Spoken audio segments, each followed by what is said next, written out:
প্রশ্ন গেছে করে রামায়ণ থেকে কল্যাণমূলক কি আছে মহাভারতের ভিতরে।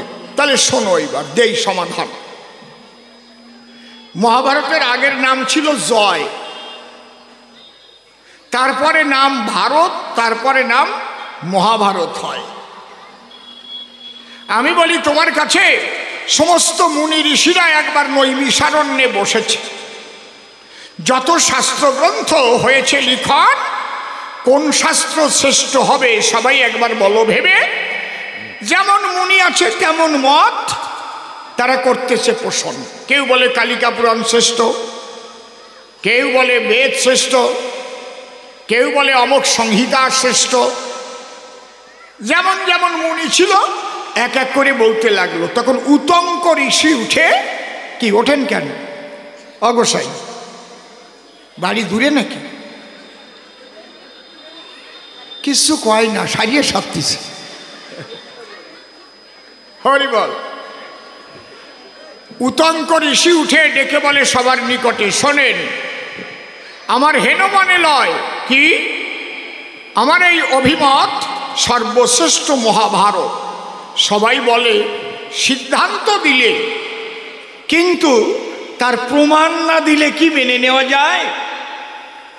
উতঙ্ক ঋষি বলে, তাই এক মহাভারত থেকে আমরা গীতা পাই। যত গ্রন্থ এই জগতে হয়েছে বিরচন, যতবার এসেছে ভগবান, আমি দিতে পারি প্রমাণ। সেই ভগবানের মুখাশ্রিত বাণী যেটা গীতাখানি, সেই ভগবানের মুখাশ্রিত বাণী কোনো গ্রন্থের মধ্যে আমরা পাইনি করে অন্বেষণ। ছিটে ফোঁটা হতে পারে, কিন্তু ভগবানের বাণী দিয়ে একটা গ্রন্থ রচনা চরাচরে, এটা মহাভারতের ভিতরে। যেহেতু ভগবান শ্রীকৃষ্ণ বলেছেন অর্জুনের ধারে, গীতা মে হৃদয়ং পার্থ, হে অর্জুন গীতা আমার হৃদয়। কিছুদিন আগে ধর্মতলায় গীতা মহোৎসব হয়ে গেল না? 1,00,000 কণ্ঠে গীতা পাঠ। আপনারা কেউ গেছিলেন? গেছিলেন কে কে? হাত তোলেন তো দেখি। জান নাই? ওরে কপাল, জীবনেও দেখতে পারবেন না। 1,00,000 কণ্ঠে গীতার শ্লোক হয়েছে উচ্চারণ। এই পৃথিবী সৃষ্টি হওয়ার পরে এমন হয় নাই চরাচরে। 1,00,000 কণ্ঠে গীতার ধ্বনি। ভেবে দেখেছেন আপনারা ভক্ত চূড়ামণি অবস্থাটা কেমন? তাহলে গীতা কি? গীতা মেয়ের হৃদয়ং পার্থ। কে বলছে? কৃষ্ণ। এ তো হতে পারে না ব্যর্থ। তাহলে গীতা যদি স্বয়ং শ্রীকৃষ্ণের হৃদয় হয়, সেই কৃষ্ণের হৃদয় যদি মহাভারতের মধ্যে রয়, তাহলে এর চাইতে শ্রেষ্ঠ গ্রন্থ নাই আর বসু ধায়। সবাই ভেবে গেছে কথাটা তো খারাপ না। হ্যাঁ, বাহ। তখন মুনি ঋষি একত্তরে বিচার করে, ওই বরদাসও ছিল, জিজ্ঞেস করবেন তুমি ছিলে কি না? মুনি ঋষি একত্তরে দেখলো বিচার করে, তাহলে মহাভারত হচ্ছে জয়। জয় কিসের জয়? ধর্মের জয়, অধর্মের ক্ষয়। তারপরে নাম হলো ভারত। কেন? তারপরে নাম হলো মহাভারত। বিভিন্ন রকমের উপাখ্যান, ভারতের উপাখ্যান ধরে ওর মধ্যে মানুষের কল্যাণের তরে দেয়া হয়েছে মহাভারতের ভেতরে। তখন সবাই মিলে একটা শ্লোক রচনা করে। সেই শ্লোকটা অনেক বড়, বলবো? শোনেন তাহলে। ধর্ম অর্থ কাম মোক্ষা নাম উপদেশ সমন্বিত ইতিবৃত্ত কথা যুক্ত ইতিহাস প্রচক্ষতে ত্রিদশানাং যথা বিষ্ণু দ্বিপাদ ব্রাহ্মণ যথা তথে হাং সর্বশ্রেষ্ঠানাং মহাভারতমুত্তম। সমস্ত ঋষিরা একত্তরে তখন ওখানে স্বাক্ষর করে যে অদ্যাবধি যত গ্রন্থ হয়েছে আমাদের সনাতন ধর্মের ভিতরে, তার মধ্যে মহাভারত পেল আজ থেকে শ্রেষ্ঠ আসন। শ্লোকটার মানে কি? যে মহাভারত পড়লে পরে কি পাওয়া যায় তার ভিতরে? ধর্ম অর্থ কাম মোক্ষা নাম, অর্থাৎ ধর্ম অর্থ মোক্ষ কাম, এই যে চারি বর্গের ফল, মহাভারত পড়লে, মহাভারত বুঝলে, মহাভারতের নির্দেশ পালন করলে এই মোক্ষ ফল ফলে।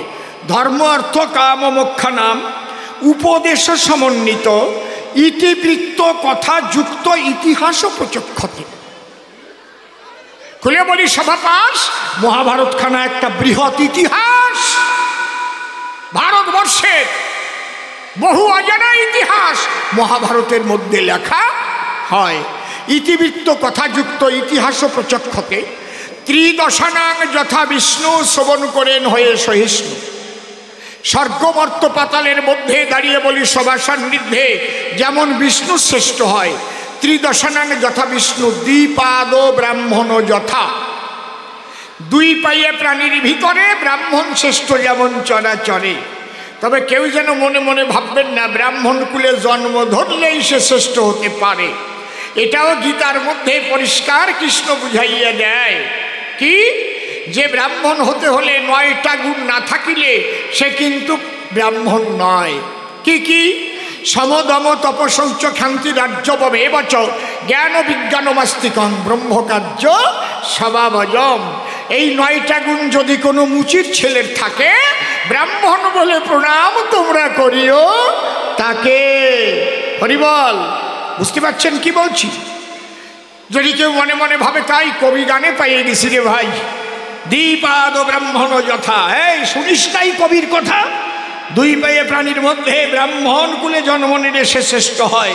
আমি কিন্তু তা বলি নাই এই জায়গায়, কারণ যা লেখা আছে গীতার পাতায় সেই শাস্ত্রীয় কথা আমি এখানে করতেছি বর্ণন। তাহলে দ্বিপাদ ব্রাহ্মণ যথা, ত্রিদশানাং যথা বিষ্ণু দ্বিপাদ ব্রাহ্মণ যথা। আর কি? ভূষাণাঞ্চ সর্বশ্রেষ্ঠানাং যথা চূড়ামণি বড়।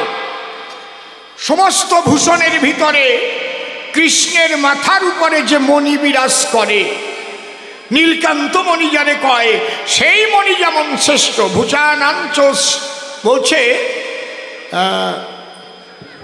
ধর্মার্থ কাম ত্রিদশানাং যথা বিষ্ণু দ্বিপাদ ব্রাহ্মণ যথা। ভূষাণাঞ্চ সর্বশ্রেষ্ঠানাং যথা চূড়ামণি বড় তথেহাং সর্বশাস্ত্রানাং মহাভারতম উত্তম। তাহলে এই মহাভারত পড়লে পরে জীবের ইহকাল পরকালের সব কিছু পেতে পারে। কারণ গীতার উপরে আর জ্ঞান আপনি পাবেন কোন জায়গায়? ভগবান ডেকে বলেছেন, ভগবান আমি লাভ করে এই গীতার জ্ঞান জগৎ প্রতিপালন আমি করি বাকার সময়। বলে নাই? কথা কন না কেন? পড়েন নাই গীতা? যে গীতা জ্ঞান অর্জন করি আমি কৃষ্ণ স্বয়ং হরি ত্রিজগৎ প্রতিপালন করি, এই কথা তোমার রামায়ণে লেখা নাই। এই জন্যে মহাভারত যদি মানুষ পড়ে, গীতা আছে তার ভিতরে, ওখান থেকে গীতাখানা বের করে আলাদা একখানা গ্রন্থ হয়েছে লিখন। গীতা গ্রন্থ যদি পাঠ করে, গীতা গীতা গীতা গীতা গীতা গীতা গীতা গীতা গী ত্যাগ আসে তার ভিতরে, এবং ব্রহ্মতত্ত্ব আত্মাতত্ত্ব এর যত মাহাত্ম্য সমস্ত মানুষ উপলব্ধি করতে পারে। বেশি পড়তে হবে না, আপনি কালকের থেকে 2য় অধ্যায়টা পাঠ করেন বারে বারে, দেখবেন আপনার ধীরে ধীরে এই যে জাগতিক মায়া থেকে আপনি মুক্ত হয়ে যাবেন। কালকের থেকে পাঠ করা আরম্ভ করেন। আপনি আজকের থেকে এখান থেকে কবি গান শোনার পরে প্রতিজ্ঞা করে যান ঘরে যে আমি এই 2য় অধ্যায়ের প্রত্যেক দিন 2টো করে শ্লোক না পড়ে আমি জল গ্রহণ করব না। যদি আপনার 1 মাসের মধ্যে জীবনের পরিবর্তন না হয়, আমারে যে সাজা দেবেন আমি সেই সাজা তুলে নেব আমার মাথায়। এমন জিনিস রয়েছে গীতায়। বুঝতে পারছেন কি বলছি? এইবার জয় কিসের জয়? ধর্মের জয়। ধর্ম কারে কয়? ধর্ম খায় না মাথায় লয়? হ্যাঁ, কায়দা আছে। ধর্মের বাস কোন জায়গায়? আমরা মহাভারত যদি করি অধ্যয়ন, তার মধ্যে পাবো তার নিদর্শন। কি? ধার্মিক হতে গেলে আগে ঈশ্বর বিশ্বাসী না হলে ধার্মিক সে হতে পারে না বসুধায়। তাহলে আপনি ধার্মিক হতে গেলে আপনাকে আগে ঈশ্বরকে বিশ্বাস করতে হবে। এই জন্যে যারা ঈশ্বর বিশ্বাসী নয় তারা নাস্তিকবাদী হয়। তাই তো আমার কথাগুলো একদম সাজানো গোছানো, খুব ভালো করে শোনো। এই জন্যে বলছে বিশ্বাস বিনয়ে বিশ্ব মাঝে ঈশ্বরের সাধনা হয় না, বিশ্বাস ভক্তি মুক্তির সিঁড়ি যুক্তি তর্কে নাগাল পায় না। এই বিশ্বাস কেমন হওয়া দরকার তা লেখা আছে মহাভারতের ভিতর। একদিন নারদ মুনি হাতে নিয়ে বীণাখানি কৃষ্ণের কাছে হয়েছে উদয়, ডাক দিয়ে বলে কৃষ্ণের ধারে, আচ্ছা কৃষ্ণ নটবরে, তুমি নিরপেক্ষ থাকবা, কিন্তু এই পাণ্ডবদের পক্ষ সমর্থন করলে কিসের দায়? কারণ দুর্যোধন তোমার বিয়াই মশাই, আর অর্জুন তোমার ভগ্নিপতি। তাহলে ভগ্নিপতির দল নিয়ে তুমি বেআইয়ের করবা ক্ষতি। হে কৃষ্ণ জগৎপতি, এতে বদনাম ছড়ায়। কৃষ্ণ তখন ডেকে বলে, নারদ বীণা নিয়ে যখন এলে, শোনো, এই যে একটা শলাকা দিচ্ছি তোমার হাতে তুলে, শলাকার এক পাশে ছোট্ট ছিদ্র করা রয়, যেমন সুচ এক পাশে সুচালো, আর এক পাশে কি থাকে? ছিদ্র। তুমি এই সুচ নিয়ে দুর্যোধনের নিকটেতে যাবা, দুর্যোধনের কাছে গিয়ে বলবে তুমি ডাক দিয়ে, এই কারা কথা বলে বাচ্চাদের ঠিক লাগে, দুর্যোধন তুমি আমার প্রশ্নের জবাবটা দেবা। কি? এই সূচের ছিদ্র দ্বারে দেখলাম একটা বিরাট হাতি যাতায়াত করে, তুমি বিশ্বাস করো কিনা বলো আমারে। নারদ কয়, আমি মার খাতি যাব নাকি? সূচের ছিদ্র দিয়ে হাতি যায়? কৃষ্ণচন্দ্র ডেকে কয়, এই জায়গায় তো কায়দা, যাও দেখো দুর্যোধন কি কয়। কৃষ্ণের কথা অনুপাতে ওই সূচ ও সাদৃশ্য শলাকা নিয়ে হাতে, মানে ঠিক সূচের মতো, এই জন্য বললাম সূচ ও সাদৃশ্য নিয়ে হাতে দুর্যোধনের সভাতে দিল দর্শন। ডাক দিয়ে দুর্যোধনকে তখন নারদ কয়, এই যে দেখো আমার হাতে এক পাশে ছিদ্রওয়ালা একটা শলাকা দেখা যায়। বলে, হ্যাঁ দেখলাম। আচ্ছা ধরো আমার কথা ধরো, তুমি কি বিশ্বাস করো যে এই ছিদ্র পথে হাতি আসে আর যায়? দুর্যোধন কয়, কথা মান, মোটা পাটের দড়িয়ান, এইটারে তাড়াতাড়ি বান, এর পাগ লাগানো দে বর। এই সময় ওই ছিদ্র দিয়ে সুতো ভরা যায় না, ও হাতি নিচ্ছে। নারদ মনে মনে ভাবে, তাই আর তো আমার রেহাই নাই, খালি দৌড়াই আমি কৃষ্ণের কাছে যাই। এক দৌড়ে কৃষ্ণের কাছে দাঁড়ালো যখন, কৃষ্ণচন্দ্র হেসে হেসে বলে তখন নারদের পাশে, নারদ কি কথা কহিল দুর্যোধন? কয়, কোনো মতে বাঁচিয়ে আইছি, দড়ি দিয়ে প্রায় বাঁধিয়ে ফেলেছিল। তুই কি দড়ি গোছাই ফেলছিলি নাকি? হ্যাঁ। বলে, কেন?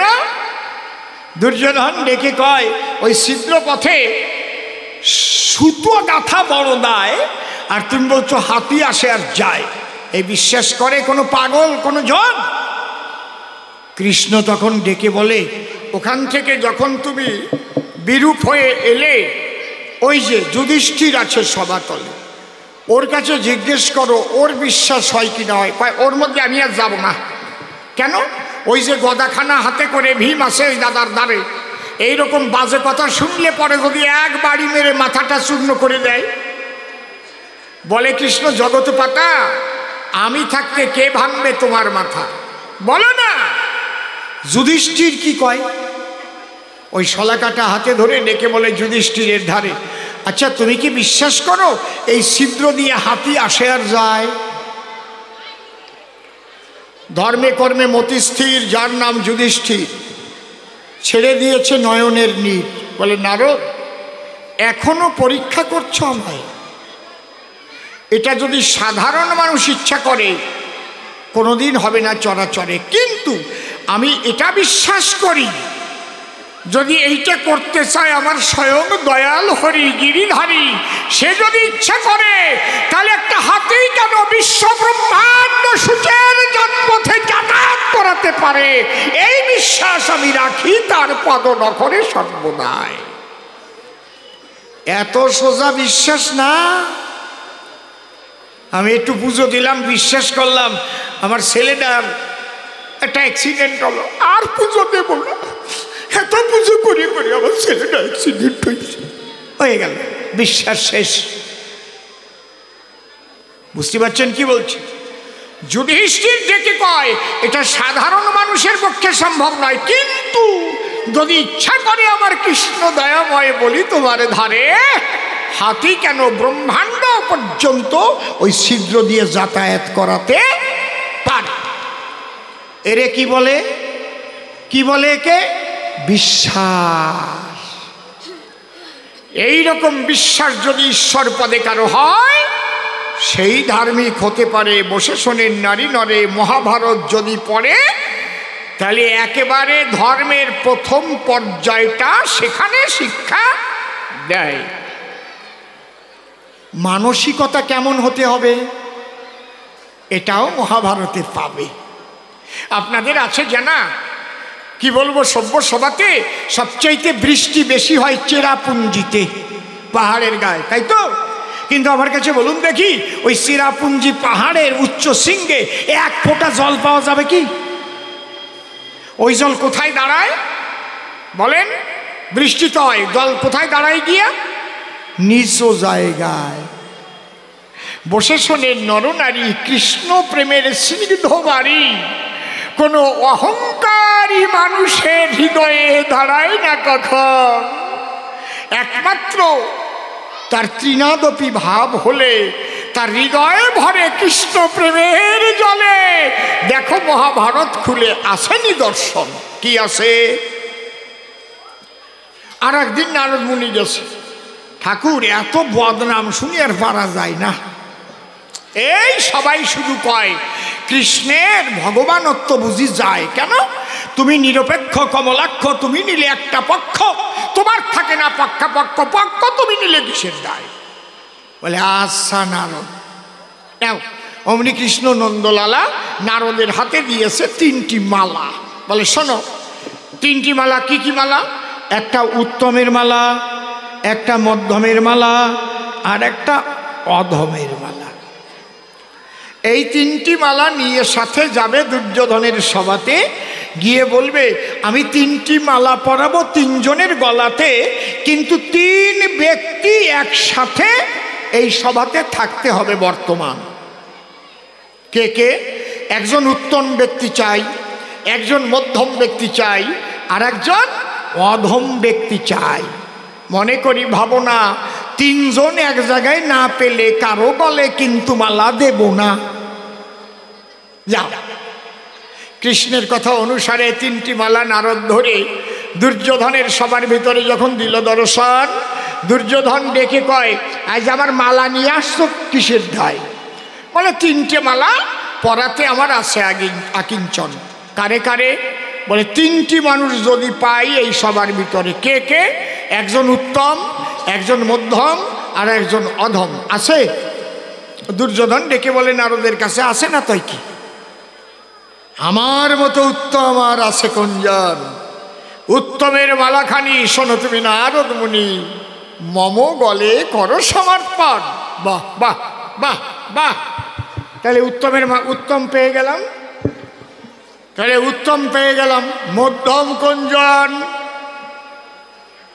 দুর্যোধন ডেকে বলে মালা নিয়ে যখন এলে, শোনো নারদ মুনি, সব সময় আমার কাছে রয়, আমার বুদ্ধি যোগায়, মধ্যম করিলাম নির্ণয়, আমার মাতুলি শকুনি। বাবা মামা বাগিনী। তাহলে একজন উত্তম হলো আর একজন মধ্যম হলো। তাহলে অধমটাকে শুনি। দুর্যোধন ডেকে কয় পারিষদ বর্গ আছে এই জায়গায়, তোমরা কে অধম বলো তো এখন? সবাই ডেকে বলে তাই, আমরা মধ্যম পর্যন্ত হতে পারি, অধম আমরা কেউ নাই। কেন অধমের মালা পরিব গলায়? নারদ মুনি বলে তবে তাহলে মালা নিয়ে আমার চলে যেতে হবে। হঠাৎ দেখতে পায় রাস্তা ধরে এক মেথর হেঁটে যায়। মেথর, মেথর, আরে ইতরের বাচ্চা, এদিকে আয়, এদিকে আয়। মেথর বলছে, বাবু এইভাবে আমাকে ডাকছেন কি কারণে? তোমাকে কি বলতে হবে আমার? তাহলে আয় একটা মালা পরাবো তোর গলায়। মেথর মনে মনে ভাবে, তাই যেভাবে গালাগালি শুনতে পাই, আবার মালা কেন দিতে চায়? তাহলে ব্যাপারটা কি একটু বুঝিবার বিষয়। মেথর তখন ধীরে ধীরে চলে আসছে সবার ভিতরে। ওই জায়গায় দাঁড়া, একদম ভিতরে আসবি না, এই দাঁড়া, স্ট্যান্ড আপ। কাছে কাছে আসার চেষ্টা করতেছে, দাঁড়া, দাঁড়ায় পড়িস। বলেন, নারদ ওইটার গলায় দাও। মেথর ডেকে বলে, তাই রাজামশাই ব্যাপারটা আমি একটু বুঝতে চাই। একটা ফুলের মালা দিতে চান আমার গলায়, আবার ইতর মেথরের বাচ্চা বলে গালি দেন কিসের দায়? বলে, বাবা বাবা বাবা, আরে বুঝিস না তুই, তোরে কেন ডাকলাম সভাতলা? এইটা হচ্ছে অধমের মালা। উত্তমের মালা নিজের গলে আমি এবার লব, মধ্যমের মালাখানি আমার মাতুলি শকুনি তার গলায় পরাবো। আর তুই হচ্ছিস মেথর, তুই হচ্ছিস মানব সমাজের ইতর, এই জন্যে মধ্যমের মালা দিয়ে তোরে এখান থেকে কান ধরে তাড়াই দেব। তো ভালো কলে পড়লাম। মেথর তখন ডেকে কয়, তাহলে আমাকে অধম কেন করলেন নির্ণয়? জবাব দেন আমায়। বলে, তুই অধম হবি না, তুই মানুষের গু ফেলাস, বুঝিস না? ও, পায়খানা প্রস্রাব পরিষ্কার করি, তার জন্যে আমি সমাজে অধম হয়ে পড়ি।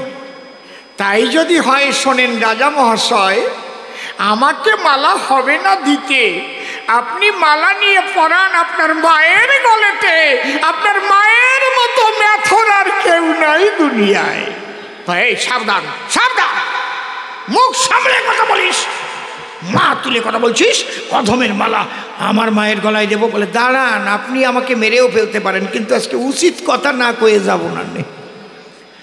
মানুষের অন্তরাত্মায় যখন আঘাত পায় তখনই মানুষ কি হয়, চালে যখন ঠেকে যায় একেবারে আর উপায় নাই, তখন জাটা লাঠি যা পায় তাই নিয়ে বেরোয়। দাও চালাবে, মা চালাবে, এইবার আর ছাড়বো না, দাও যাও হয়ে যাবে।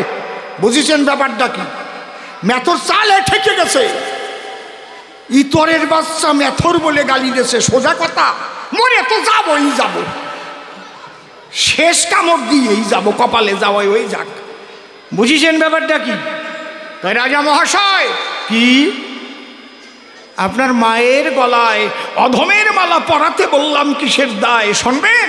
কি আপনার বাড়ি কয়দিন আপনার পায়খানা প্রস্রাব আমি পরিষ্কার করেছি? আপনি জিজ্ঞেস করেন আপনার মায়ের ধারে, আপনি জন্মের পরে জন্মগ্রহণ করে কতবার পায়খানা করেছেন, মায়ের কোল ভরে, মায়ের বিছানা ভরে কতবার প্রস্রাব করে ভাসিয়ে দিয়েছেন। আপনার মা ওইটাকে পরিষ্কার করে আপনাকে তুলে নিয়েছে কোলের ভিতরে। এমন মেথর আর কেউ হয় না চরাচরে, মায়ের মতো এমন মেথর জগতে নাই। যদি পায়খানা প্রস্রাব পরিষ্কার করলে একটা মেথর সে নিম্ন হয়ে যায়, আমরা সমাজকে পরিষ্কার রাখার তরে আমরা লজ্জা ঘৃণা সমস্ত পরিত্যাগ করে আমরা কোদাল বালতি নিয়ে করে আপনাদের বিষ্ঠা পরিষ্কার করে বেড়াই। তার জন্য আপনি আমাকে এত ছোট করে কথা বলবেন রাজা হয়ে, আমি ভাবি নাই কোনো সময়। তাই আপনি কথা লবেন, যদি ওই মালা দিতে হয় আপনার মায়ের গলায় গিয়ে দেবে। যান, আপনি আমাকে এতটা ছোট করে বলতে পারলেন, আমি আপনার প্রজা নই। আমরা যদিও মেথর হই, কাল থেকে যদি সমস্ত মেথরেরা স্ট্রাইক করে, মনে করি ভাবো না আমরা পায়খানা পরিষ্কার করতে যাব না। রাজা মহাশয়, তোমার পায়খানা তোমার পরিষ্কার করতে হবে, নিজে নামতে হবে। এই জন্য মেথরকে সেই সম্মান দেওয়া শেখো। সময় তোমার রাজ্যে যদি মেথর সম্মান না পায়, কৃষক সম্মান না পায়, মুচি সম্মান না পায়, দলিত পতিত লাঞ্ছিত বঞ্চিত মানুষ সম্মান না পায়, তুমি কিসের রাজা? তুমি কিসের রাজা? দুর্যোধন ডেকে বলে, এই নারদের জন্যে আজ এতগুলো কথা বলার অধিকার পেল ওই ম্যাথরের ছেলে। এই তোর মালা নিয়ে যা, যা যাও, মালা দিয়ে দরকার নাই, get out from here. Narad মনে ভাবে, তাই আর বেসাল দিয়ে আমার দরকার নাই, যেটুক দেখলাম এইটুক যে বলবো কৃষ্ণের ঠাই। ম্যাথরও চলে গেল, নারদও মালা নিয়ে কৃষ্ণের কাছে এলো। বলে কৃষ্ণ নীরদ হলো, নারদ কি কি হলো বলো। কি আর হবে, দুর্যোধনের খোলে কোপাই দিয়েছে, আর আমি কোনো মতে বাঁচিয়ে আইছি আপনার কাছে। কি হয়েছে? ওই ম্যাথর যে ইতরের বাচ্চা বলে গালি দিছিল, তা ম্যাথর দিছে। তার মানে দুর্যোধন উত্তম, তাই তো? বলে হ্যাঁ। আর ওনার মামা মধ্যম, তাই তো? বলে হ্যাঁ, এই বলেছিল। বলে শোনো, ওই যে যুধিষ্ঠির মশার হয়, আমি উপস্থিত থাকতে জিজ্ঞেস করো তাই, যে এই সবার মধ্যে উত্তম, মধ্যম, অধমকে আমার জানার অভিপ্রায়। কয় ঠাকুর আমারে দিয়ে আর এই ভেজালটা করাইয়ে না। কয় না, তুমি বলো। নারদমনি জিজ্ঞেস করলো, আচ্ছা যুধিষ্ঠির, তোমার এই সবার ভিতরে উত্তম, মধ্যম আর অধম এই তিনজন আছে কিনা বলো তো আমার। বলে হ্যাঁ আছে। বলে উত্তম কোনজন? বলে তুমি চিনতে পারোনি এখন? উত্তমের উত্তম যিনি, পুরুষোত্তম শ্রীকৃষ্ণ, তিনি কোটি কোটি জনম ভরে কত মুনি ঋষি চরাচরে করে যার সাধন ভজন, সেই কৃষ্ণ বসা থাকিতে দেখো না তোমার আখিতে উত্তমের মালা পরাবে এখন।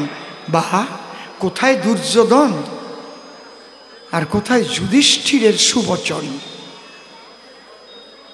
আচ্ছা মধ্যম কোনজন? যুধিষ্ঠির ডেকে বলে, তোমার মতো ভক্ত যখন কৃপা করে এলে, ভগবান উপস্থিত না থাকিলে উত্তমের মালা তোমার গলায় এম পরাতাম এখন। তাহলে ভগবান আছে বটে যখন আমাদের নিকটে, মধ্যমের মালাখানি নারদমণি নিজের গলায় পরো এখন। কয় বাহ, তাহলে অধম কেটা বলো পাণ্ডুর বেটা। এইবার যুধিষ্ঠির কান্না আরম্ভ করেছে। নারদ রে, আমি দেখেছি চিন্তা করে, কথা দিয়েছিলাম গোবিন্দের ধারে মাতৃগর্ভের অন্ধকারে, হে ঠাকুর তুমি আমাকে এই জঠর যন্ত্রণা থেকে মুক্ত করে দাও। আমি জগতে যাব, গিয়ে তোমার শ্রীপাদ পদ্মে মনোপ্রাণ দিয়ে হা কৃষ্ণ বলে চোখের জলে ভাবব, আমি তোমার পূজা করব, তোমার ভক্ত সেবা করব। হে প্রভু, আমি ভক্তের চরণ ধুলি আমার গায়ে মাখবো, ভক্তের অঙ্গে প্রেম তরঙ্গে আমি আলিঙ্গন দেব। আমি আবার শেষের সম্বল কুড়াই লব। কিন্তু নারদ বলি, তব ঠাই আমার দ্বারা তা হয় নাই। আমার মতো অধমার আছে কোনজন? কি বলবো নারদ, তোমার বরাবরই আমি গোবিন্দকে ফেলে এসে মায়ার জালে জড়াইয়ে পড়ি। এখন নিজের করবে নিজে মরি, আমার মতো অধম কেউ আর নাই। দুর্যোধন বেশে চোখের জলে কেঁদে কেঁদে নারদরে বলে, একবার নারদ তোমার চরণ ধুলি আমার মাথায় তুলে দাও, প্রেমানন্দে বলবো হরি, ছাড়িয়া দুই নয়ন ভরি, আর ওই অধমের মালাখানি আমার গলায় তুমি পরাও। ত্রিজগতে আমার মতো অধম নাহি কোনো জন, ভক্তবৃন্দ চরণ ধুলি আমার শিরে করি অর্পণ। এই ভক্তের চরণ ধুলি নিবার তরে যারা হয় ভক্ত এই চরাচরে, তারাই তো বিভিন্ন জায়গায় ঘুরে কৃপা করো বলে আকাঙ্ক্ষা করে ভক্তের চরণ। সেই ধুলি যে অঙ্গে লয়, জীবন তাহার ধন্য হয়, কৃষ্ণ ভক্তি সেজন পায়। প্রেমানন্দে হরি বলো, যত ভক্ত ধন হরি বল, জয় জয় ভক্তের আনন্দে হরি হরি বল, হরি বল, হরি বল। ডেকে বলে কৃষ্ণ কমলাক্ষী, নারদ দেখলে তো কেন আমি এই দলে থাকি? আমার পক্ষপাতিত্ব দোষ নাই কখন। ভক্তি প্রেম থাকিলে পরে আমাকে বাঁধিতে পারে প্রেম ভক্তি ডোরে, আর অহংকারীরা আমাকে পায় না কখন। ভরদ্বাজ পরিষ্কার জবাব দিলাম আজ, দাঁড়াইয়া সভামাজ। আমি নিরপেক্ষ অগতির গতি, বলেছেন আমার কৃষ্ণ জনার্দন। বলেছে কৃষ্ণ ডাকি, আমি ভক্তের পক্ষে থাকি। গীতাখানা পড়ে দেখো না, সেখানেও আছে নিদর্শন। যদা যদা হি ধর্মস্য গ্লানির্ভবতি ভারত অভ্যুত্থানমধর্মস্য তদাত্মানম শ্রিয়মহম পরিত্রাণায় সাধূনাং বিনাশায় চ দুষ্কৃতাং ধর্ম সংস্থাপনার্থায় সম্ভবামি যুগে যুগে। চুপ করে থাকেন সবে, এবার একখানা গান হবে। সুন্দর সুন্দর প্রশ্ন এবং তার জবাব যথাসাধ্য দেওয়ার চেষ্টা করলাম সবার সন্নিধান। আমিও কিছু প্রশ্ন করে যাব কিন্তু ভরদ্বাজের ধারে, দেখি উনি রামায়ণ কি বুঝেছে চরাচরে, সেটাও আজকে নেব প্রমাণ। হরিবল হরিবল হরিবল, জয় জয় রাধা কৃষ্ণ প্রেমানন্দ, হরি হরিবল হরিবল।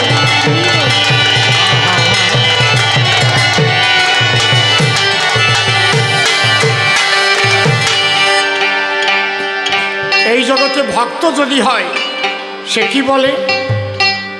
আমি সুখ চাহি না,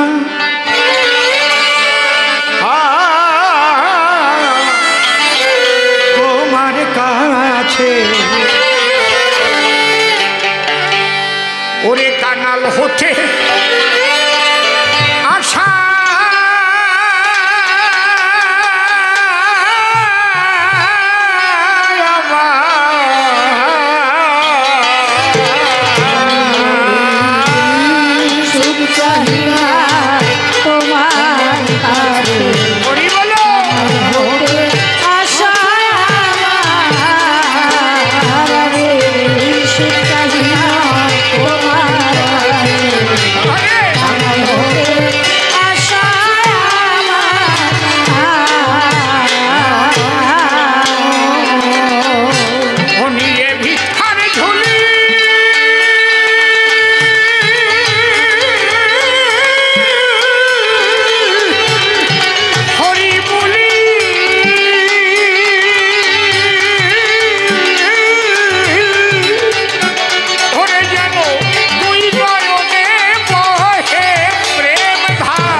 গাই। দেখে নেন হয়তো খালি ভাঙা কুড়ে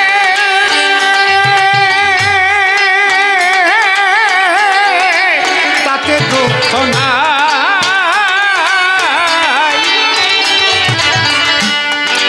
সকল কাজের মাঝে মাঝে যেন আমি কৃষ্ণ গুণ গাই।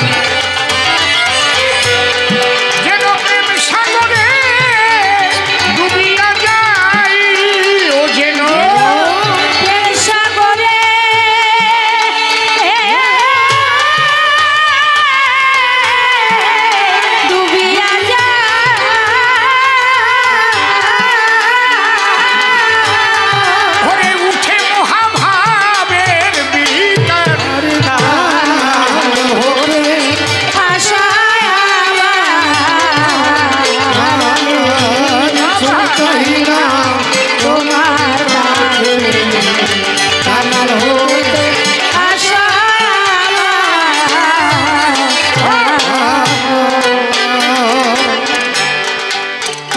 বারে বারে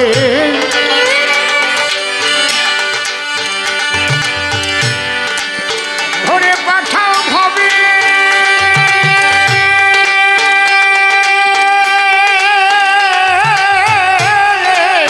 তাতে নাই মোর তু এমন গর্ভে জন্ম জন্ম দিও ও যার কৃষ্ণ সুখে সুখ তুমি বারে বারে পাঠাও ভবে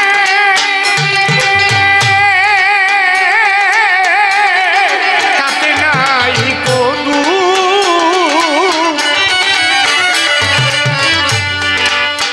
এমন গর্ভে জন্ম জন্ম দিও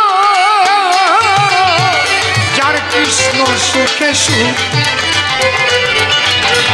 যেন হই সদা গোবিন্দ উন্মুখ যেন হই সদা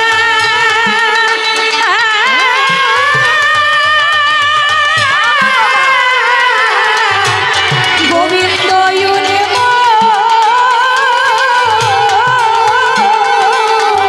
ওরে পরে তব নাম কণ্ঠহার হরে আশা ছুটাই না তোমার কাছে রাধে হরে আশা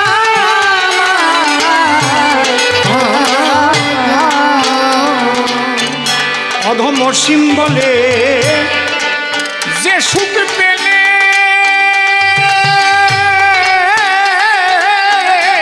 আমি তোমায় ভুলে যাই ওরে মনের ভুলে আর কোনো কালে সেই সুখ আর না চাই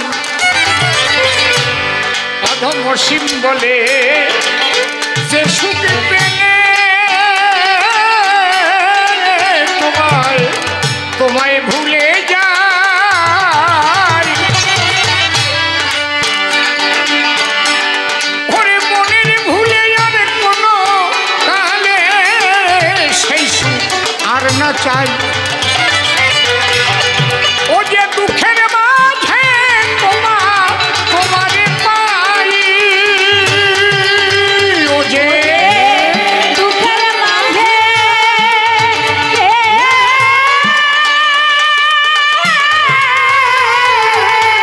ভালো তোমারে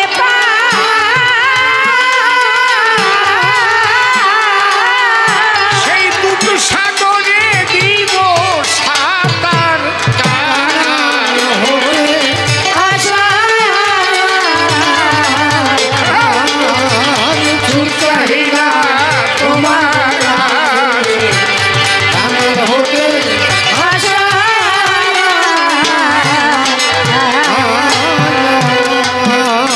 আর একটা প্রশ্নের জবাব বাকি রয়ে গেছে ভাই সেই প্রশ্নটার জবাব দিয়ে আমি বিদায় নিতে চাই দেখে বলে মানুষ মেরে কিবা ধর্ম হয় এই কুরুক্ষেত্রে হয়েছে হাজার হাজার মানুষ ক্ষয় এর জবাব দিচ্ছি শোনো তুমি বাল্মীকির শিষ্য ভরদ্বাজ মানুষ হলেই মানুষ কুলে জন্ম নিলে মানুষের পরে স্বাদ কিন্তু মানুষ হয় না সবাই শোনো মনুষ্যত্বের আছে প্রয়োজন মনুষ্যত্ব না জাগিলে পশু হয় যে আচরণ এই কর্মের দ্বারায় মানুষ আর পশু বিবেচনা হয় কুরুক্ষেত্রে কোন মানুষ মারা গেছে বলো না আমায়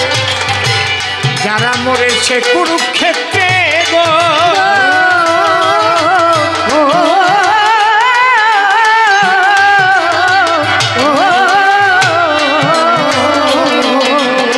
কেউ এসেছে মরবার দায় কেউ অভিশাপে কেউ কর্মের চাপে যুদ্ধে মারা যায় এই জন্য মানব কুলে জন্ম নিলেই সেই মানুষ নয়।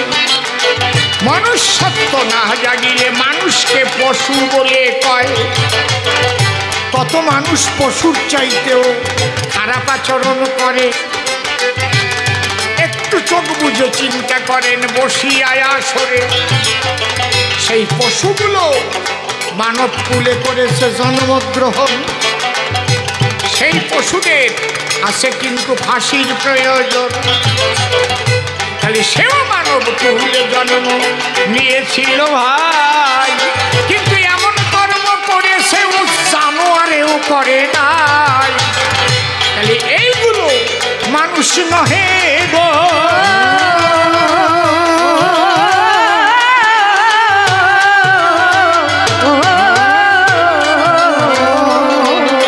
শুধু মানুষের মুখোশ পরা জন্তু জানোয়ারের স্বভাব ওদের ভিতরে ভরা। তবে জানোয়ারের সঙ্গে তুলনা করলেও জানোয়ার খাটো হয়। তাহলে তারাও তো মানুষ হয়ে জন্মেছে বসুধায়। এইরকম মানুষের খবর আপনারা অনেকই জানেন ভাই। আমি প্রকাশ করে দোষের মধ্যে কেন করতে যাই? একটু চোখ বুঝে চিন্তা করে দেখেন ওই জানোয়ারগুলো তারা মানুষ কুলে জন্ম নিয়ে তারা কি কর্ম ঘটালো। এই জন্য মানুষ মেরে ধর্ম হয় না বলি তোমার কাছে। এই যুদ্ধে মানুষগুলো সবাই আছে বেঁচে, অমানুষগুলো মরে গেছে হায়।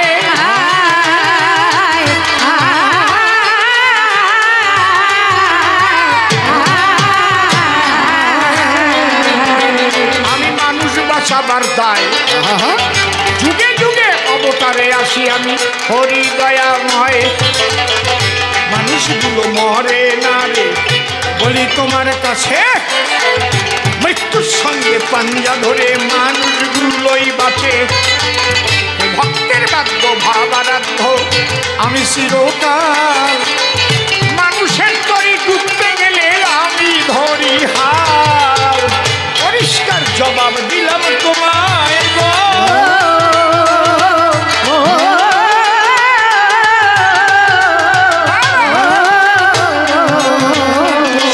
ছন্দ মিশাইয়ে এবার তোমাকে দুটো একটা প্রশ্ন আমি যাচ্ছি দিয়ে। আচ্ছা, এই যে রামায়ণের কথা শুনতে পাই, সত্যি তুমি দোষ নিও না, আমি এটা বুঝতে পারি নাই। তাই করজোরে তোমার ধারে করি নিবেদন। তুমি আমাকে বুঝাইয়ে দিলে শান্ত হবে মন। কি প্রথম কথা হচ্ছে, যখন মায়া মারিসি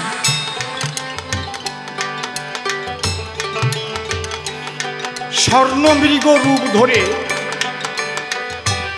রাম সীতা লক্ষ্মণ বনের ভিতরে তাদের পাশ দিয়ে ঘোরাঘুরি করছে। সীতা বলল শোনো রাম, আমার কথা লয়, সোনার হরিণটারে তুমি আমায় ধইরা দাও। বানু বন্দ্যোপাধ্যায় কয় না, সোনার হরিণ ধইরা দাও, ধইরা দাও, ধইরা দাও। কানের কাছে গানর গানর করলে কোন পুরুষ মানুষটা স্থির থাকতে পারে? সেই সোনার হরিণ ধরার জন্য রামচন্দ্র যেই গেল, ওটা কি আর আসলে সোনার হরিণ ছিল?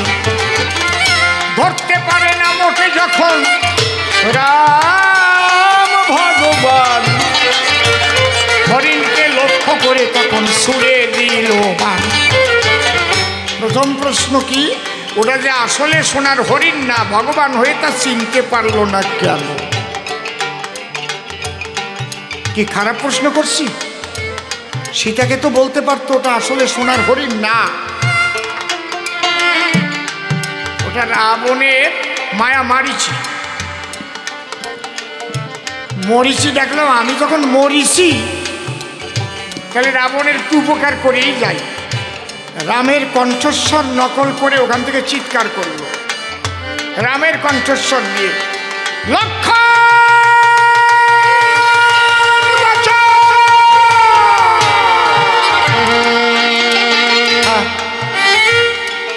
সীতা বলল, লক্ষণ লক্ষণ, তোমার দাদা বিপদে পড়েছে, তাড়াতাড়ি যাও। লক্ষণ বলল, মা, দাদার বিপদ হতে পারে এটা আমি বিশ্বাস করি না, সে হচ্ছে বিপদ ভঞ্জন। তখন সীতা লক্ষণকে এতটা কটু কথা বলল, তখন লক্ষণ একটা গণ্ডি কেটে বলল, মা, যাচ্ছি আমি, তোমারে করি মানা, কোনো কারণে এই গণ্ডির বাইরে তুমি পাও দিয়ে না। ঠিক তো? ঠিক বলতেছি তো নাকি? আপনারা কি কন? একটু মাথা টাথা তো ঝুলবে। যেই লক্ষণ চলে গেল, রাবণ যোগীর বেশে এসে হলো দণ্ডায়মান, সীতার কাছে ভিক্ষাং দেহি বলিয়া দাঁড়ান, মা ভিক্ষাং দেহি। সীতা ওই গণ্ডির মধ্যে থেকে ভিক্ষা দিতে গেল। যোগী বলল, না, ওই গণ্ডির মধ্যে দাঁড়ায় ভিক্ষা দিলে আমি নেব না, গণ্ডির বাইরে আসে। দেখেন, লক্ষণের কথা অমান্য করে সীতা করল ভুল। গণ্ডির বাইরে আসার সঙ্গে সঙ্গে রাবণ ধরল চুল, চুল ধরে রথে করে নিয়ে গেল। ঠিক কর না, একটু ঠিক কর না, কি করছিস? হ্যাঁ,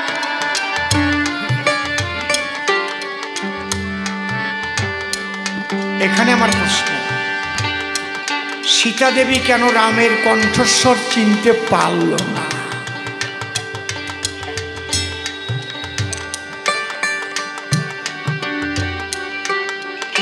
আমার স্বামীর কণ্ঠস্বর আমি বুঝতে পারবো না?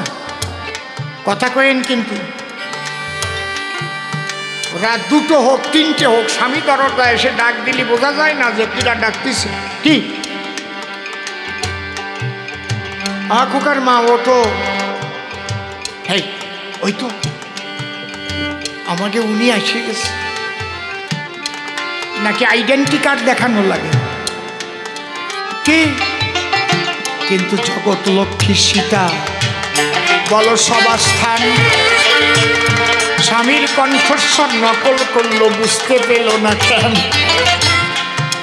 আজকে বুড়োরে কসম দেব,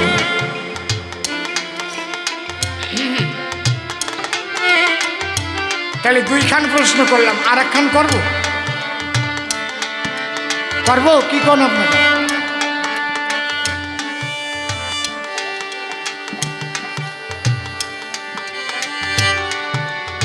যখন আসতে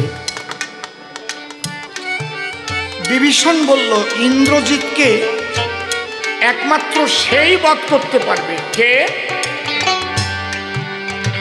যে 14 বছর অনাহার অনিদ্রায় এবং নারীর মুখ অদর্শনে রয়েছে, যে 14 বছর ধরে নারীর মুখ দেখে নাই, অনাহারে রয়েছে আর ঘুমাই নাই। রাম বলে, এমন মানুষ আমার দলে নাই, সীতা উদ্ধার হবে না, আমি বাড়ি চলে যাই। আগে বুঝতে হবে, লক্ষণ আর রাম 14 বছরের জন্য বনবাসে এসেছে। 14 বছর যেদিন পূর্ণ হবে তার পরের দিনই রাম ফিরে যাবে, এটা মাকে কথা দিয়ে আসছে। এর মধ্যে যুদ্ধ বিগ্রহ চলছে। লক্ষণ কইয়ে উঠল কি, আমি 14 বছর খাই না, আমি 14 বছর ঘুমাই না, আমি 14 বছর নারীর মুখ দেখি। এক এক করে প্রশ্ন করতেছি, কিন্তু অত সোজা না প্রশ্নের জবাব দেওয়া। দেখি কেমন গুরুর কেমন শিষ্য। তাহলে লক্ষণ সে যেদিন শূর্পনখার নাক কান কাটলো সেদিন দেখে নাই মুখ খান? যদি না দেখে মুখ খান, কেমন করে কাটলো নাক কান? তাহলে কেন বললো আমি নারীর মুখ দেখি নাই? কায়দা আছে। 2 নম্বর, ধরলাম খাই নাই, ধরলাম ঘুমাই নাই, কিন্তু 14 বছর তো পড়ে নাই। 14 বছরের তরে বনে এসেছে, যেদিন পূর্ণ হবে সেই দিন লক্ষণকে নিয়ে সুমিত্রার কাছে যাবে, কথা দেওয়া। সেই 14 বছরের মধ্যে গো এই যুদ্ধ বিগ্রহ হয়, তাহলে এখনো তো 14 বছর পূর্ণ হয় নাই বনালয়। কি করে বললো দাদা ভাই আমি 14 বছরে খাই নাই, 14 বছর ঘুমাই নাই, আমি তোমারে জানাই। তাহলে এটা তো পূর্ণ হলো না, কেন পাই লক্ষণ? এর জবাব তুমি দিয়ে যাবে ওরে বাল্মীকি নন্দন। কি প্রশ্ন আপনাদের মন মতো হয়েছে নাকি? হয়েছে? মন মতো হয়েছে? হ্যাঁ, আজকে জব চুরি করতে এসে চাদর আড়াই যাবে, 750 টাকার চাদর আজকে রাখিয়ে দেবো লেপের তলায়, যাতে আমার বাড়ি আর চুরি করতে না আসে। কি রে?